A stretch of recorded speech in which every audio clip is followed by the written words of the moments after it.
Yes, so now we are discussing about horticulture business. In that today we are discussing about silk manufacturing.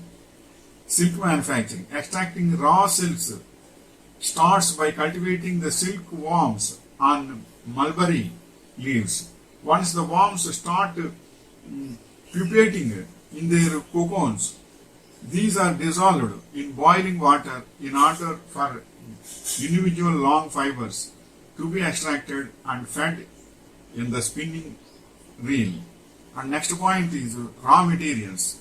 The secret of silk production is the teeny creature known as the silkworm, which is the caterpillar of the silk moth, Bombyx mori. It feeds solely on the leaves of mulberry trees. Only one other species of moth, the Adhareya milita, also produces silk fibers. This is a wild creature and its silk filament is about 3 times heavier than that of the cultivated silkworm. It is coarser fiber is called tusha. And next point is sericulture. Breeding silkworms. Only the healthiest moths are used for breeding. Eggs are categorized, graded, and meticulously tested for infection. The healthiest eggs may be placed in cold storage until they are ready to be hatched. Once the eggs are incubated, usually hatch within 7 days. Emerge at a mere 1/8 of an inch long and must be maintained in carefully controlled environment. The eggs would hatch once a year in the spring when mulberry trees begin to leaf. But with the intervention of sericulturists, breeding can occur as many as 3 times per year.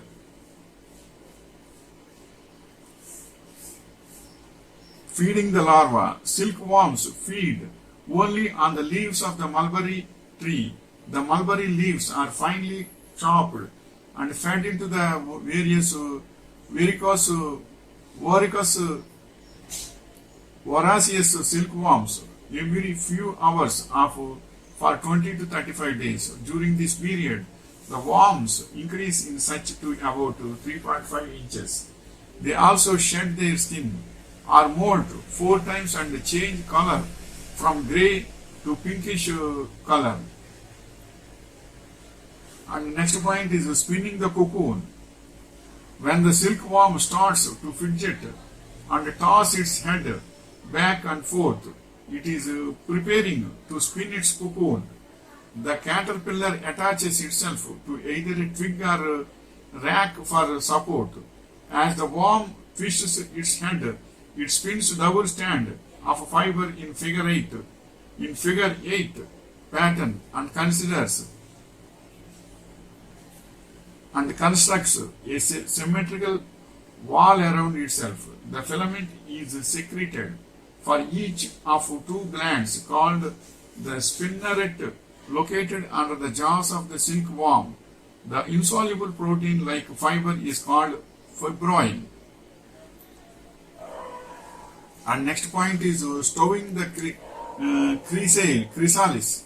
Natural course would be for the chrysalis to break through the protective cocoon and emerge as a moth. However, sericulturists must destroy the chrysalis so that it doesn't break the silk filament. This is done by stowing or stifling the chrysalis with heat. The filator storing and next point is the filator sorting and softening the cocoons. The filator is the factory in which the cocoons are processed into silk thread. In the filator, the cocoons are sorted by various characteristics including color and size so that the finished product can be uniform quality. The cocoons must be soaked in hot water to loosen the serine.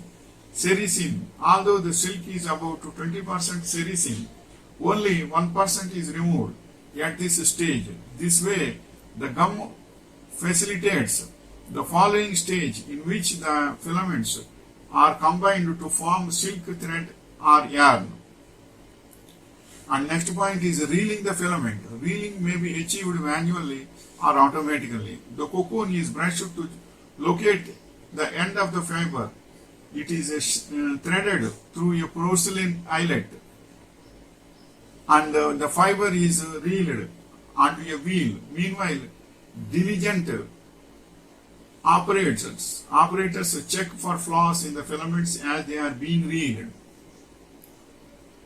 And next point is packaging the skeins. The end product, the raw silk filaments are reeled into skeins.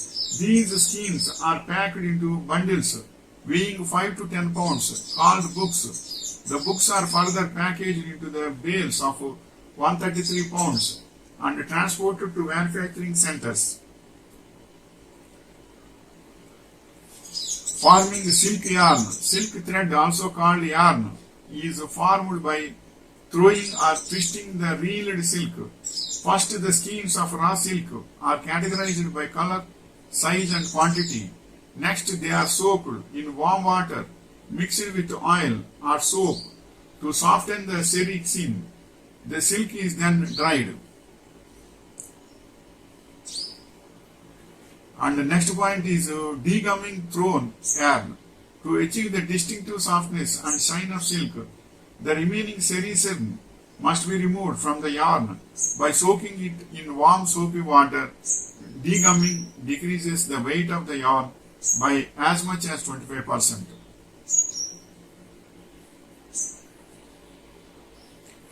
Next point is spun silk.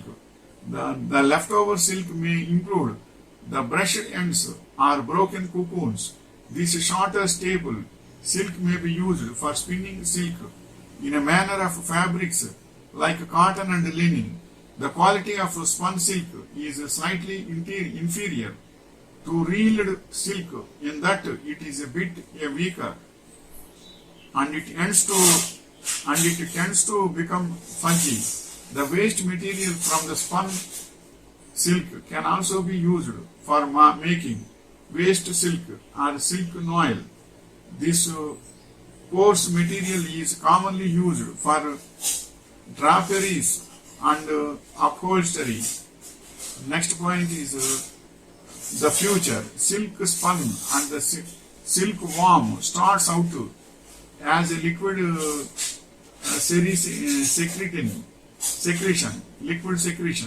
The liquid passes through a brief interim state with a semi-ordered molecular structure known as pneumatic liquid crystal before it solidifies into a fiber. Especially one request is, if you want to start independently, please have local trade licenses, basic qualification or practical experience. Instead of qualification, practical experience is must. First of all, please have a detailed document about processes from beginning to end. Then it will be successful to you. Wishing you all the best.